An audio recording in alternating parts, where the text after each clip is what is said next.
நீங்கள் பார்த்து கொண்டிருப்பது Infonet channel, the complete news portal. Corona தொற்று நோய் பரவாமல் இருக்க நம் நாட்டில் அமலாக்கப்பட்ட ஊரடங்கு 40 நாட்கள் முடிந்த பிறகு மேலும் 14 நாட்கள் நீட்டிக்கப்பட்டிருக்கின்றன. இருந்தாலும் கூட படிப்படியாக ஒவ்வொரு பிரிவினராக செயல்பட வைக்கலாம் என்று நம்முடைய மாநில முதல்வர் அவர்கள் ஒரு திட்டத்தை அவர்கள் நேற்று அறிவித்திருக்கின்றார்கள். அதன் அடிப்படையில் வருகின்ற 6ஆம் தேதி முதல் சிறு குறு நடுத்தர தொழில்கள், சிறிய வணிகர்கள் எல்லாம் தங்களுடைய நிறுவனங்களை திறந்து உற்பத்தி செய்யவோ வணிகம் செய்யவோ ஒரு வாய்ப்பை ஏற்படுத்தவிருக்கின்றார்கள்.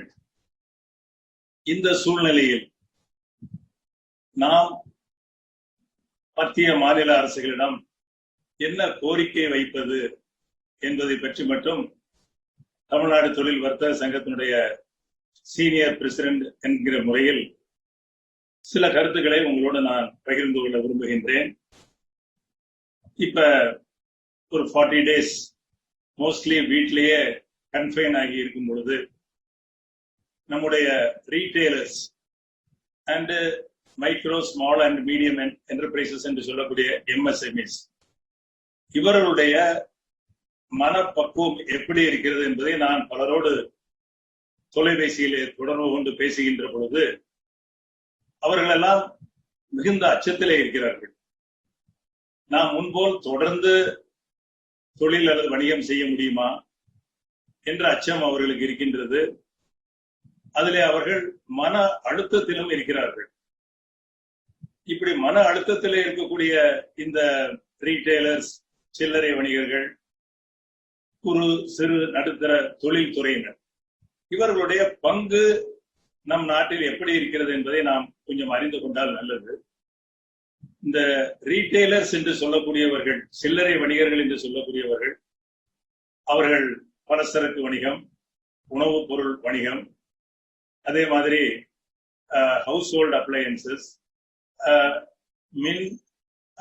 மின்னணு பொருட்கள், பர்னிச்சர், மெடிசின்ஸ், டெக்ஸ்டைல்ஸ், ரெடிமேட், இப்படி பல்வேறு பொருட்களிலே சில்லறை வணிகம் செய்து கொண்டிருப்பவர்கள், ரெஸ்டாரண்ட்ஸ், நிறைய சொல்லலாம். இவர்கள் எல்லாம் இந்திய அளவிலே ஒரு கணக்கெடுப்பு எடுத்திருக்கிறார்கள். அதிலே அவர்கள் கணக்கெடுப்பு எடுத்திருப்பது என்ன சொல்கிறது என்றால் 5 கோடி மக்கள் இந்த வணிகத்தை, 5 கோடி நிறுவனங்கள் என்று சொல்லக்கூடாது, ஏனென்றால் இவர்கள் எல்லாம் சிறிய சில்லறை வணிகர்கள். 5 கோடி வணிகம், இந்த சில்லறை வணிகம் நடைபெற்றுக் கொண்டிருக்கிறது. இந்த 5 கோடி வணிகத்தை நம்பி அவருடைய குடும்பத்தினர், உங்களுக்கு எல்லாம் தெரியும், சின்ன கடைகள்ல ஹஸ்பண்ட், ஒய்ஃப், சில்ட்ரன் இப்படி எல்லாம் கூட பிசினஸ் பண்ணுவாங்க.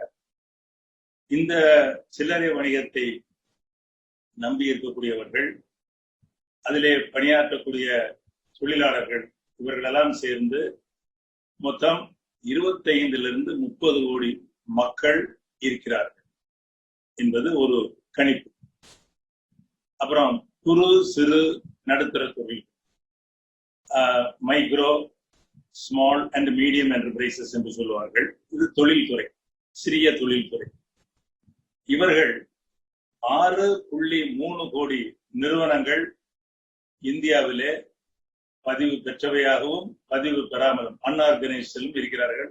6.3 கோடி, 630 லட்சம். இதிலே இவர்கள் வேலை வாய்ப்பை கொடுப்பது 11 பேருக்கு கொடுக்கிறார்கள் வேலை வாய்ப்பு. அங்கே 25-30 கோடி மக்கள் சில்லறை வணிகத்தை நம்பி இருக்கிறார்கள், குடும்பத்தினரும் ஊழியர்களுமாக சேர்ந்து. இங்கே 11 கோடி பேர் இதிலே அவர்கள் எம்ப்ளாய்டாக, பணியாளர்களாக இருக்கிறார்கள், MSME. இப்படி ஒரு அதிகமான அளவிலே, அதாவது வேளாண்மைக்கு அடுத்து இந்த 2 துறைகளும் தான் இந்தியாவிலே அதிக வேலை வாய்ப்பை கொடுக்கின்றன. அரசுக்கு பெரிய சுமை கொடுப்பதில்லை. இவர்களை பாதுகாக்க வேண்டும். ஏனென்றால் இவர்கள்தான் இந்தியாவின் முதுகெலும்பு என்று சொல்லலாம், பொருளாதாரத்துடைய முதுகெலும்பு, இந்தியாவுடைய இதயம் என்றெல்லாம் சொல்லலாம். காரணம் என்னவென்றால், நம்முடைய ஜிடிபி, கிராஸ் டொமஸ்டிக் ப்ராடக்ட் என்று சொல்லுவோம், மொத்த உள்நாட்டு உற்பத்தி, எல்லா துறையிலும் சேர்ந்த வேளாண்மை, அக்ரிகல்ச்சர், சர்வீஸ் எல்லாம் சேர்ந்த மொத்த உற்பத்தியை தான் ஜிடிபி என்று சொல்வார்கள். இதிலே 29% நம்முடைய எம்எஸ்எம்இ செக்டார் கொடுக்கிறார்கள். சுமார் 10% ரீட்டைலர்ஸ் கான்ட்ரிபியூட் பண்ணுகிறார்கள். இப்படிப்பட்ட முக்கியமான பங்கு வகிப்பவர்கள். இந்த எம்எஸ்எம்இ தான் நம்முடைய ஏற்றுமதியிலே 45% பொருள்களை தயாரித்து கொடுக்கிறார். சோ இப்படிப்பட்ட துறையை பாதுகாக்க வேண்டியது நம்முடைய பொறுப்பு. இவர்கள் தான் வேலை வாய்ப்பை கொடுக்கிறவர்கள். இவர்கள் இன்று இருக்கக்கூடிய நிலை மன அழுத்தத்திலே இருக்கிறார். இந்த மன அழுத்தத்திலே இருக்கக்கூடியவர்கள் இப்பொழுது போய் தன்னுடைய நிறுவனத்தையோ அல்லது கடைகளையோ தொழிற்சாலையோ ஆரம்பிக்க போகும்போது எப்படி இருக்கும்? இந்த எம்எஸ்எம்இல நீங்க ஒன்னும் கண்டிப்பா தெரிஞ்சுக்கணும். அதாவது மைக்ரோ யூனிட்ஸ் அப்படிங்கிறது அவங்களுடைய பிளான்ட் அண்ட் மிஷினரி, தளவாடம், இயந்திரங்கள் 25 லட்சத்திற்கு மேல் இருக்கக்கூடாது. அவங்களத்தான் நம்ம மைக்ரோ, குறுந்தொழில் அப்படின்னு சொல்றோம். இந்த 6.3 கோடி எம்எஸ்எம்இல 85% மேல் இருப்பது இந்த குறுந்தொழில் தான். அப்ப எவ்வளவு சின்ன செக்டார்னு பாத்துக்கோங்க. அதே மாதிரிதான் ரீட்டைலர்ஸ். இவங்கதான் இன்னைக்கு நாட்டினுடைய பொருளாதாரத்தினுடைய ஆணிவேராக இருக்கிறார். இவர்கள் இன்று கொஞ்சம் வசதி இல்லாமல் குறைந்த வசதியிலே கடுமையாக உழைத்து பாடுபடுகின்ற வர்க்கம் இது. அவர்களுக்காகத்தான் நான் பேசுகிறேன். இவர்கள் போய் தன்னுடைய நிறுவனத்தை திறக்கின்ற பொழுது, அவங்க கடையா இருந்தது அப்படின்னா நிறைய ஸ்டாக் டேமேஜ் ஆயிருக்கும், இல்ல எக்ஸ்பைரி டேட்டு தன்னுடைய தேதி முடிந்திருக்கும்.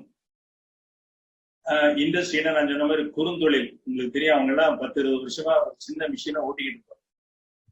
இந்த பழைய மிஷினை ஓட்டுறதுல அதுல இருக்கிறவங்களுக்கு தெரியும், அது ஓடிக்கிட்டே இருக்கிற வரைக்கும் தான் நல்லா ஓடும். நின்று ஒரு மாசம் நிப்பாட்டிட்டு திரும்ப போய் ஆரம்பிச்சீங்கன்னா இயங்காது. அதுல என்ன ரிப்பேர்னு பாத்தீங்கன்னா எல்லாமே ரிப்பேரா தான் இருக்கும். சோ அதுக்கு நிறைய செலவழிக்கணும். இல்லாவிட்டால் புதிய இயந்திரங்களை நாம் அதில் பொருத்த வேண்டும்.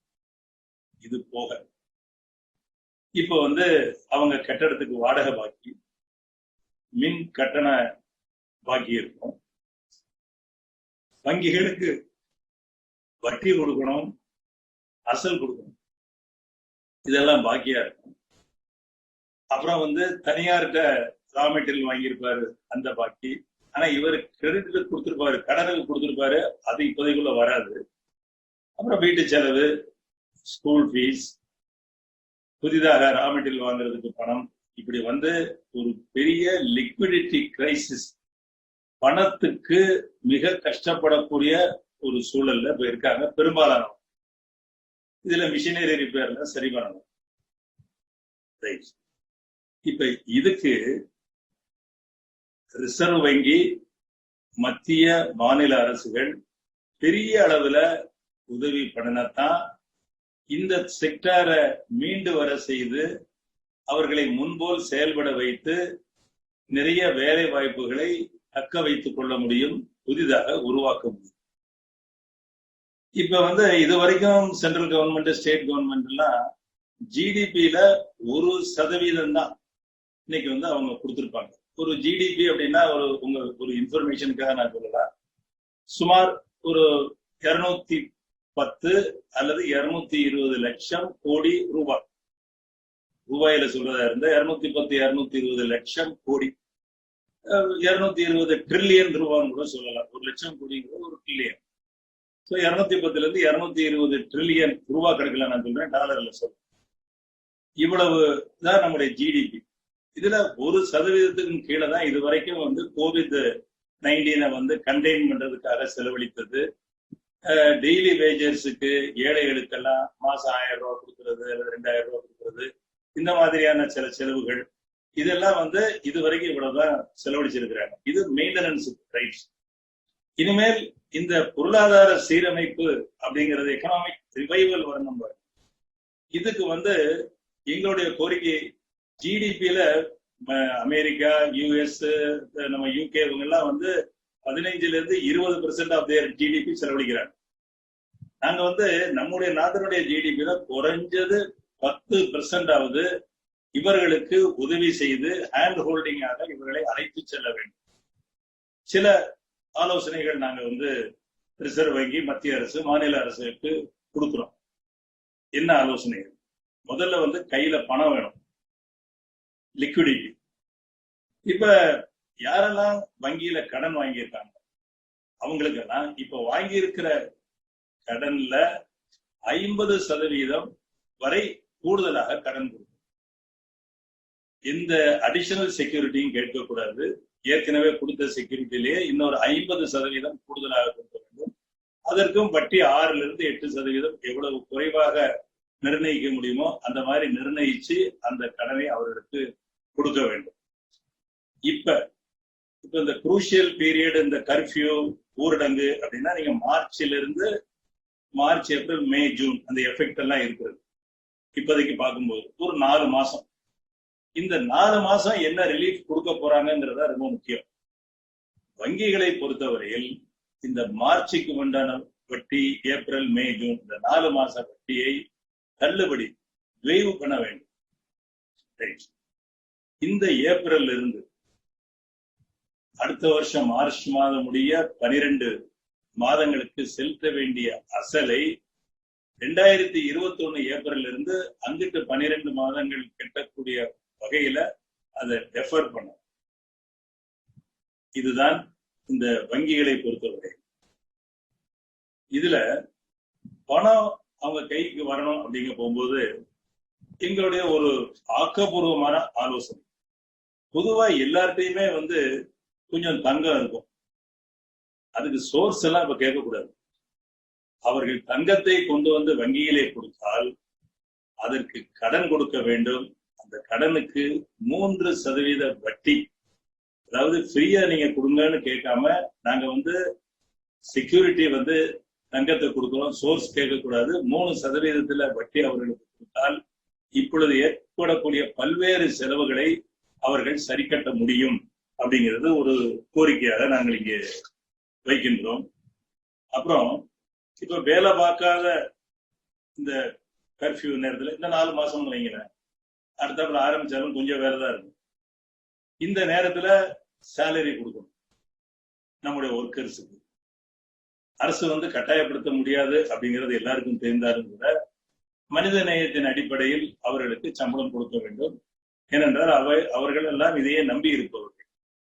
ஆனா வேலை நடக்காம இந்த ஓனர்ஸ்னால, இந்த தொழில் வணிகத்தை நடத்துறவங்கனால அந்த சம்பளத்தை கொடுக்க முடியாது. இதுக்கு எம்ப்ளாயீஸ் ஸ்டேட் இன்சூரன்ஸ் கார்பரேஷன் அவர்கள் இந்த பணியாளர்களுக்கான சம்பளத்தை என்ன கொடுக்க வேண்டுமோ அவர்கள் சட்டத்தில் உங்களுக்கு தெரியும், இஎஸ்ஐசியில கான்ட்ரிபியூட் பண்ணியிருக்கும் பொழுது அந்த நிறுவனத்தில் இருக்கக்கூடிய தொழிலாளிக்கு வேலைக்கு போக முடியாத அளவுக்கு உடல்நிலை குறைவு ஏற்பட்டால் அவர்களுக்கு வைத்தியமும் பார்ப்பது, சம்பளமும் கொடுப்பது இஎஸ்ஐசி. அது மாதிரியான ஒரு சூழ்நிலையாக இப்பொழுது கருதி இஎஸ்ஐசி இந்த பணியாளர்களுக்கு சம்பளத்தை கொடுக்க வேண்டும். நிறைய அன்கிளைம்டு அமௌண்ட், கேட்பாரற்ற தொகை இஎஸ்ஐசியிலையும் பிஎஃப்லயும் நிறைய இருக்கு. இந்த மாதிரி பல டிபார்ட்மெண்ட்ல இருக்கு. இதெல்லாம் இப்ப பூல் பண்ணி கொடுக்க வேண்டிய நேரம், மக்களை காப்பாற்ற வேண்டிய நேரம். இது கொடுக்கணும். சில பேர் இஎஸ்ஐசியில கான்ட்ரிபியூட் பண்ண வேண்டாத நிறுவனங்கள், சின்ன சின்ன நிறுவனங்கள் இருக்கு. அங்கே எல்லாம் இருக்கக்கூடிய பணியாளர்களுக்கு 50% சம்பளத்தையாவது அரசு கொடுக்க வேண்டும். இது கண்டிப்பாக செய்ய வேண்டும். நாம் ஊழியர்களை கைவிட்டு விட முடியாது. அவர்கள்தான் அடுத்து இதிலே பணியாற்றி நம்முடைய பொருளாதாரத்தை மேம்பட செய்ய போகிறவர்கள் என்பதை இந்த நேரத்தில் நான் சொல்லிக்கொள்ள விரும்புகின்றேன். அடுத்து ஜிஎஸ்டி. உங்களுக்கு தெரியும், பண மதிப்பு இழக்க செய்தது ஒரு பக்கம். அப்புறம் ஒரு நல்ல வரிமுறை ஜிஎஸ்டி வரிமுறை, அதை அச்சுறுத்துகின்ற முறையிலே அமலாக்கம் செய்து கொண்டிருக்கிறார். இதனால நான் சொல்ற இந்த ரீட்டைலர்ஸ், சிறிய வணிகர்கள், அப்புறம் எம்எஸ்எம்இல ஆயிரக்கணக்கான பேரு பயந்து போய் தொழிலை விட்டுட்டு போயிட்டாங்க. நாளைக்கு பெரிய அமௌண்ட் கட்ட வேண்டி வருமோ, ஏன்னா அச்சுறுத்துற மாதிரிதான் இதுல உள்ள ப்ரொவிஷன்ஸ் எல்லாம் இருக்கு. எங்களுடைய அச்சம் எல்லாம் இன்னும் நிறைய பேர் இதை விட்டு ஓடி விடுவார்களோ இப்ப இருக்கிற சூழ்நிலையில அப்படிங்கிற பயம் இருக்கு. அதை அரசு மாற்ற வேண்டும். அப்ப இப்ப ஜிஎஸ்டி வரி வீதங்களை பாத்தீங்கன்னா 5, 12, 18, 28. 28ன்னா அப்ராக்சிமேட்டா 30% of the value of the goods. இப்படி கூட வைக்கிறதுனாலதான் வரி ஏய்ப்பும் வருது. மக்கள் வரி இல்லாம கொடுங்கன்னு கேட்கக்கூடிய சூழ்நிலை இதெல்லாம் வருது. தாங்க முடியும். அதுலயும் சர்வீஸ் செக்டருக்கு பாத்தீங்கன்னா 18%. எந்த ஒரு சர்வீஸ பப்ளிக் அவைல் பண்ணாலும் 18% டாக்ஸ் கொடுக்கும்போது பலர் அந்த சர்வீஸ் செக்டரே விட்டுட்டு போயிடுறாங்க. இல்லாட்டி பில் இல்லாம ஆகணும். சோ இப்படிப்பட்ட ஒரு சூழல்ல அட்லீஸ்ட் ஃபார் 1 இயர் நாங்க ரொம்ப ரீசனபிளா கேட்கிறோம். 2021 பினான்சியல் இயர்க்காவது GST rates should be slashed down, குறைக்க வேண்டும். எப்படி 5 3 ஆக்கணும், 12 9 ஆக்கணும், 18 12 ஆக்கணும், 28 18 ஆக்கணும். இந்த மாதிரி குறைத்தால் கண்டிப்பாக இந்த சூழ்நிலையில வணிகம் சிறப்பா நடைபெறும். உன்னை அரசு புரிந்து கொள்ள வேண்டும். இந்த COVID-19 கற்றுக் கொடுத்த ஒரு முக்கியமான பாடம் என்னவென்றால், குறைவான பணத்திலே வாழ்வது எப்படி என்பதை அவர்கள் கற்றுக்கொண்டிருக்கின்றார்கள். அப்படித்தான் வாழ வேண்டும் என்று அவர்கள் முடிவு செய்திருக்கின்றார்கள். இந்த டிஸ்கிரிஷனரி ஸ்பெண்டிங் என்று சொல்வார்கள், மிக ஆடம்பரமான செலவுகள், அதையெல்லாம் குறைத்து விடுவார்கள். ஹோட்டல்ல போய் சாப்பிடுறது, இல்லாட்டி ஷாப்பிங் மால்ல போய் ஷாப்பிங் பண்றது, லீஷர் டிராவல் பண்றது, ஃபேஷன் ஷாப்பிங், இந்த மாதிரி அலங்காரத்திற்காக தேவையில்லாமல், அதாவது டிஸ்கிரிஷனரினால இந்த பொருளை இப்ப வாங்கினா வாங்கலாம், வாங்காம இருக்கனால இருக்கலாம். அப்படி வரும்பொழுது வாங்காம இருந்துருவாங்க. ஏன்னா they will be adopting frugal methods in costing. சிக்கன நடவடிக்கை தான் எடுப்பார்கள். இப்படிப்பட்ட இந்த ஒரு சூழ்நிலையில பொருட்களுடைய வரி வீதங்களை குறைத்தால் தான் பொருட்கள் விற்பனையாகும், அரசுக்கு வருவாய் கிடைக்கும்.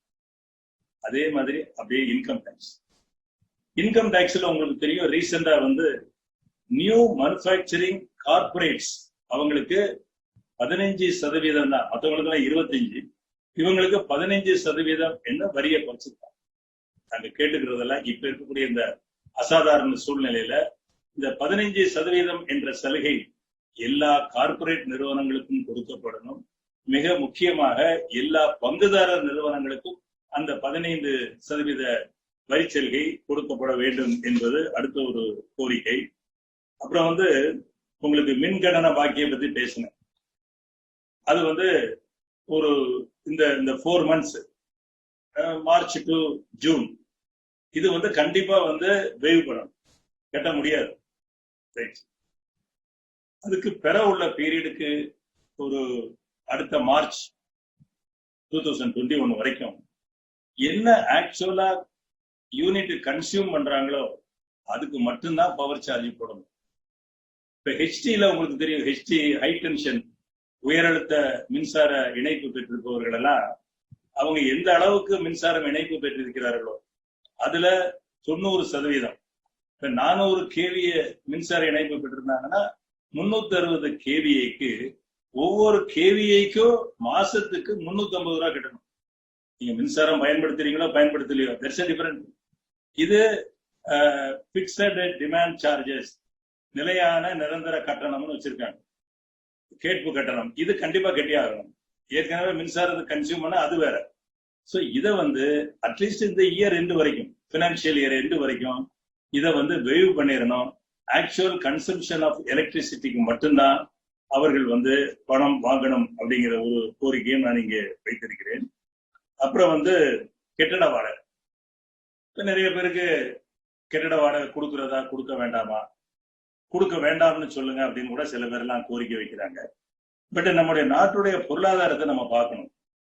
பல பேர் எந்த வருமானமும் இல்லாம ஒரு கட்டடத்தை வாடகைக்கு விட்டு அந்த வாடகையில தான் அவங்க ஜீவனம் நடத்திக்கிட்டு இருக்காங்க, வாழ்க்கையை நடத்தி கொண்டு இருக்கிறாங்க. அதையும் நம்ம புரிந்து கொள்ளணும். நம்ம வாடகை கொடுக்க வேண்டியது இருக்குங்கிறக்கா வாடகை கொடுக்க கூடாதுன்னா அவங்க என்ன ஆவாங்க, இந்த சேலரி கொடுக்குற மாதிரிதான். சோ இது ஒரு ரீசனபிளான ஒரு முடிவு. என்ன நாங்க கேட்கணும் அப்படின்னா, இந்த 4 months மார்ச் டு ஜூன் இதுக்குள்ள வாடகைய ஜூலைக்கு பிறகு பல இன்ஸ்டால்மெண்ட்ல ஒரு 6 or 8 இன்ஸ்டால்மெண்ட்ஸ்ல கொஞ்சம் கொஞ்சமா செலுத்தக்கூடிய வகையில ஒரு ஆணை அரசு பிறப்பித்தால் அது அனைவரையும் பாதிக்காத வகையில இருக்கும் என்பது எங்களுடைய ஒரு சிறிய கருத்து என்பதை தெரிவித்துக் கொள்கின்றேன். அப்புறம் ஆன்லைன் ட்ரேட், இந்த ஆன்லைன் ட்ரேடை பல பேர் அப்போஸ் பண்றாங்க.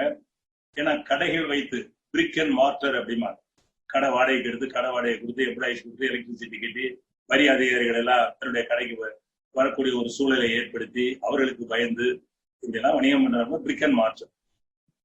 இன்னைக்கு அவங்களுக்கு ஒரு த்ரெட்டனிங்கா தான் இன்னைக்கு ஆன்லைன் வந்துகிட்டு இருக்கு. அது தடுக்க முடியாது, அது இனிமேல் தடுக்கவே முடியாது. காரணம் என்னன்னா, இப்ப ஆன்லைன்ல தான் வாங்கணுங்கிறது இந்த கொரோனா 19 பிறகு ஒரு அதிகமா ஒரு வருஷம் 2 வருஷத்துக்காவது அந்த மாதிரி ஆயிடும். அப்புறம் பெர்மனண்டா கூட அப்படி ஆயிடும். இப்ப காய்கறியை கூட ஆன்லைன்ல வாங்குங்கிறாங்க, பலசரக்கு ஆன்லைன்ல வாங்குங்கிறாங்க. சோ ஆன்லைன் ட்ரேட ஒன்னும் இல்லாட்டி ஒரு பலசரக்கு கடைக்காரரு அந்த பக்கத்துல இருக்க ஒரு 500 கஸ்டமர்கிட்ட போன் நம்பர் வாங்கி அவங்களுக்கு விலை பட்டியலை கொடுத்து அவங்க போன்ல ஆர்டர் கொடுத்தா அந்த சரக்கு கூட்டி அவங்களுக்கு வீட்டுல சப்ளை பண்ற அளவுக்கு ஆன்லைன் ட்ரேடு இந்த மாதிரியாவது வந்துடும். சோ இது தவிர்க்க முடியாத ஒன்று. இந்த பிரிக் அண்ட் மார்டர் வச்சு வேலைக்கு ஆள் வைக்கிறாங்கல்ல, இவங்களுக்கு என்கரேஜ் பண்ணணுங்கிறதா, அதை தடுக்கணுங்கிறது முடியாது. இவங்களை என்கரேஜ் பண்ணணும். எப்படி என்கரேஜ் பண்ணலாம்? பிரிக் அண்ட் மார்டர்ல வாங்கக்கூடியவர்களுக்கு பொருட்களை விற்கின்ற பொழுது அதுக்கு ஜிஎஸ்டி வரி வீதம் குறைவாக இருக்கணும். ஆன்லைன்ல வாங்கினா கூட இருக்கும். அதே மாதிரி இன்கம் டாக்ஸ், இந்த பிரிக் அண்ட் மார்டர்ல வச்சு சம்பாத்தியம் பண்ணி இன்கம் டாக்ஸ் கட்டுறவனுக்கு டாக்ஸ் ரேட் ரொம்ப கம்மியா இருக்கும். ஆன்லைன்ல பண்றவனுக்கு கூடுதலாக இருக்கணும். சோ பிரிக் அண்ட் மார்டர் சிஸ்டத்தை, அதாவது கடை வைத்து வணிகம் செய்கிறவர்களை எவ்வளவு என்கரேஜ் பண்ணணுமோ அவ்வளவு என்கரேஜ் பண்ணணும். ஆன்லைன் ட்ரேட்ல இருக்கவங்கள்ட்ட டாக்ஸேஷன் போட்டு அவர்களுக்கு அதற்குண்டான பணத்தை அரசு பெறுகின்ற ஒரு சூழ்நிலையை நீங்கள் உருவாக்க வேண்டும். அப்புறம்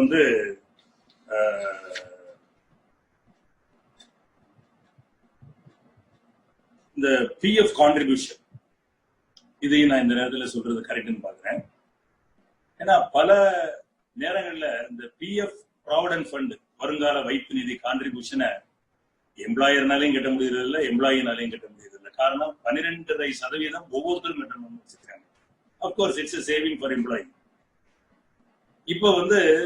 இப்ப இருக்கிற சூழ்நிலையில அதை கொஞ்சம் மாற்றி அமைக்கணும். ஃபார் த டைம் பி எம்ப்ளாயி 2 பேருமே அவங்க 6% கட்டினா போதும் அப்படிங்கிற ஒரு சிச்சுவேஷனை கொண்டு வந்தால் அது நடைமுறைக்கு இப்போதைக்கு சாத்தியமா இருக்கும். ஏன்னா burden on the small traders and MSME செக்டர்ஸை எவ்வளவு குறைக்க முடியும்?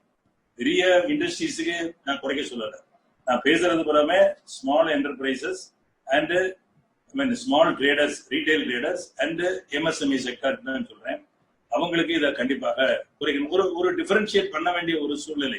நீங்க எத்தனை கோடி, 1000 கோடி போட்டவங்களுக்கு அதான் ரேட்டு, ஒரு 2 கோடி 3 கோடி போட்டு இன்வெஸ்ட் பண்ணவங்களுக்கு அதே ரேட்டுங்கிறது கண்டிப்பாக நடைமுறைக்கு ஒவ்வாதது என்பதை நாம் புரிந்து கொள்ள வேண்டும். அதே மாதிரிதான் அடுத்த த்ரெட் என்னன்னா, இந்த இவங்களுக்கு எல்லாம் இந்த கணக்கு வச்சிருக்காங்க பாருங்க. கணக்குனா உங்களுக்கு தெரியும், பில் புக் இருக்கு, அக்கௌண்ட்ஸ் இருக்கு, பேங்க் ஸ்டேட்மெண்ட், இது எல்லாமே 6 வருஷம் 7 வருஷம் வச்சிருக்கணும். இப்ப இதை வச்சிருக்கிறதுக்கே நம்ம ஒரு பில்டிங்கை வாடகைக்கு எடுத்து பத்திரமா வச்சிருக்கணும். நமக்கே ஒரு 3 இயர்ஸ் கழிச்சு ஒரு கேள்வி கேட்டா பதில் சொல்ல தெரியாது, மறந்து போயிடும். சோ இதெல்லாம் பழைய காலத்து இதெல்லாம் கொஞ்சம் விரைவுபடுத்துறவங்க. இப்ப கம்ப்யூட்டர் காலத்துல எங்களுடைய சஜஷன் அக்கவுண்டிங் இயர் முடிந்ததுல இருந்து 3 இயர்ஸ் தான் ஒருத்தர் கணக்கு சம்பந்தப்பட்ட ரெக்கார்டுகளை வைத்திருக்கணும். அதுக்குள்ள ஏதாவது இவேஷன் பண்ணிருக்காங்களா என்னங்கிறத டிபார்ட்மெண்ட் நல்லா பாத்துக்கிட்டு 3 இயர்ஸுக்கு மேல பழைய கணக்குகளுக்கு எந்த கேள்வியும் கேட்கக்கூடாது. இந்த மாதிரியான ஒரு இருக்கும்போது நிம்மதியா வியாபாரம் செய்ய முடியும். சோ இந்த மாதிரியான பல்வேறு சலுகைகளை கொடுத்தால்தான் சரித்திரத்திலேயே மிக மோசமான விளைவை ஏற்படுத்தி இருக்கக்கூடிய இந்த கொரோனா தொற்று பயம், இதுல என்னன்னா இன்னும் மருந்து கண்டுபிடிக்கல, அதுக்கு வேக்சினேஷன் இல்ல, இந்த வியாதியெல்லாம் முழுமையாக குணப்படுத்திட்டு இண்டஸ்ட்ரியை ஸ்டார்ட் பண்ண முடியாதுங்கிறதுக்காக தான் இப்ப அப்படியே ஆரம்பிக்கிறாங்க. எல்லாரும் என்ன சொல்லிட்டாங்கன்னா, நீங்க தான் உங்களுடைய உயிரை பாதுகாப்பாக வைத்துக் கொள்ள வேண்டும், அந்த social distancing, wearing mask, washing hands, shake hand எல்லாம் கொடுக்கக்கூடாது, டிராவல் பண்ண வேண்டாம், கூட்டம் இருக்கிற இடத்துல போக வேண்டாம். இதெல்லாம் நம்மளே செல்ஃப் டிசிப்ளின் கொண்டு வரணும் அப்படிங்கிற ஒரு சூழல் சொல்லியிருக்காங்க. இது கண்டிப்பாக இதெல்லாம் என்னை கேட்ட நல்லதுன்னு சொல்லலாம். பொது இடத்துல எச்சில் துப்ப கூடாதுங்கிற வரைக்கும் இப்போ ஒரு உணர்வு மக்கள் மத்தியில ஏற்பட்டிருக்கு. ஸோ இதெல்லாம் ரொம்ப நல்லது. தேவையில்லாம டிராவல் பண்ண மாட்டாங்க. ஸோ இதுல இப்ப என்னன்னா, சில sectors they have to change. அந்த மாதிரியான ஒரு சிச்சுவேஷன், எதுக்கு வாய்ப்பு குறைவாக இருக்குமோ அதெல்லாம் மாற்ற வேண்டிய ஒரு சூழ்நிலை. இந்த சூழ்நிலையில அரசு மத்திய மாநில அரசுகள், ரிசர்வ் பேங்க் ஹேண்ட் ஹோல்டிங்காக நான் சொன்னது மாதிரி நிறைய பணத்தை இதற்காக செலவழித்து அவர்கள் இந்த துறையை ஊக்கப்படுத்தினால்தான் இதிலிருந்து அவர்கள் எழுந்து இதே வேலை வாய்ப்பை கொடுக்கிறது மட்டும் இல்ல. இப்ப உங்களுக்கு தெரியும், இன்னைக்கு சைனால இருந்து அங்க இன்வெஸ்ட் பண்ணிருக்கக்கூடிய இன்டர்நேஷனல் கம்பெனிஸ் சைனா +1 இன்னொரு நாட்டிலேயே நம்ம இன்வெஸ்ட் பண்ணணும். அப்பதான் ஒரு நாட்டுல பிரச்சனை வந்தா இன்னொரு நாடு நமக்கு கை கொடுக்குங்கிறதுல வேற நாடுகளை தேடும் போது அவருடைய கண்களிலே படுவது நம்முடைய இந்தியா. சோ இங்க நிறைய தொழிற்சாலைகள், உற்பத்தி தொழிற்சாலைகள் வரக்கூடிய ஒரு வாய்ப்பு இருக்கிறது. அப்ப நம்ம ப்ரொடக்டிவிட்டி, உற்பத்தி திறனை கூட்ட வேண்டும். அதுக்காக தான் நான் சொன்னேன் 12 hours ஷிஃப்ட் இன்ட்ரோடியூஸ் பண்ணணும். அந்த 12 hours ஷிஃப்ட் இன்ட்ரோடியூஸ் பண்ணா முன்னாடி மாதிரி அந்த 4 hours எக்ஸ்ட்ராவுக்கு சேலரியும் கொடுக்கணும், ஓட்டியும் கொடுக்கணும்னா யாரும் கூட்ட மாட்டாங்க. இப்ப எல்லா ஒர்க்கர்ஸ் நிறைய பேர் என்ன கேட்கறாங்கன்னா, எங்களுக்கு 8 மணி நேரத்துக்கு நீங்க கொடுக்குற சேலரி எங்களுக்கு போதுமானதாக இல்லை. we are ready to work for 12 hours. 12 hours அவங்கள்ட்ட வேலை வாங்குறது, அவங்களுக்கு அந்த மேற்கொண்ட 4 மணி நேரத்துக்குள்ள சம்பளத்தை கூட கொடுக்கும்போது ப்ரொடக்டிவிட்டியும் கூடும், அவர்களுக்கும் கூடுதலாக சம்பளம் கிடைக்கும். இது இப்ப ஒரு அவசிய தேவை. அப்பதான் வெளிநாட்டில இருந்து வரக்கூடிய அந்த வாய்ப்புகளை நாம் கவர்ந்து இழுக்க முடியும். சோ இந்த மாதிரியான பல கோரிக்கைகளை நாங்கள் ரிசர்வ் வங்கிகளிடமும் மத்திய மாநில அரசுகளிடமும் வலியுறுத்தி தொடர்ந்து அதை வற்புறுத்தி கேட்டுக்கொண்டிருப்போம். விரைவிலே இந்த கோரிக்கைகளில் பெரும்பாலானவை ஏற்றுக்கொண்டு இன்னும் நாம் எதிர்பாராத சில சலுகைகளையும் மத்திய மாநில அரசுகளும் ரிசர்வ் வங்கியும் கொடுத்து நம்முடைய பொருளாதாரத்தை, இப்ப உங்களுக்கு தெரியும் உலகம் முழுவதும் பொருளாதார வீழ்ச்சி. நம்முடைய பொருளாதார வீழ்ச்சி அந்த ஃபிஷ் அப்படின்னு ஒரு நிறுவனம், FITCH ஃபிஷ் அப்படின்னு ஒரு கணக்கீடு நிறுவனம் 1% குறைவா 0.8% தான் இருக்கும்னு கணக்கீடு செஞ்சிருக்காங்க. நம்ம 5ல இருக்கும்போது குறைவா இருக்கு, 7க்கு போகணும்னு சொல்லிக்கிட்டு இருந்தோம். இப்போ 0.8க்கு வந்துட்டோம். இதை மேம்பாடு அடையணும். உலக நாடுகளிலேயே எல்லாரை விட நாம் வேகமாக ஓடி நாம் வெற்றி பெறவுக்கு ஒரு நல்ல வாய்ப்பு. இப்ப எல்லாருமே கீழே நிற்கிறாங்க. யார் வேகமா ஓட போறாங்களோ அவங்க ஜெயிக்க போறாங்க. அந்த வேகமாக ஓடுபவர்கள் நாம இருக்க வேண்டும். அதற்கு இந்த அரசுகளும் ரிசர்வ் வங்கியும் நிறைய உதவிகள் செய்ய வேண்டும் என்பதை அவர்களுக்கு உணர்த்தி இந்த ஒரு வாய்ப்பை ஏற்படுத்தி கொடுத்த நண்பர்களுக்கெல்லாம் எனது நன்றியை கூறிக்கொண்டு, இந்த கருத்துக்களை நிச்சயமாக அரசுக்கு எட்டும், இவர்கள் இதையெல்லாம் ஏற்று செய்வார்கள் என்று எதிர்பார்த்து நன்றி கூறி விடைபெறுகிறேன். நன்றி, வணக்கம். இந்த வீடியோ உங்களுக்கு பிடிச்சிருந்தா லைக் பண்ணுங்க, ஷேர் பண்ணுங்க, கமெண்ட் பண்ணுங்க. மறக்காம சப்ஸ்கிரைப் பண்ணுங்க. பக்கத்துல இருக்க பெல் ஐகானை கிளிக் பண்ணுங்க.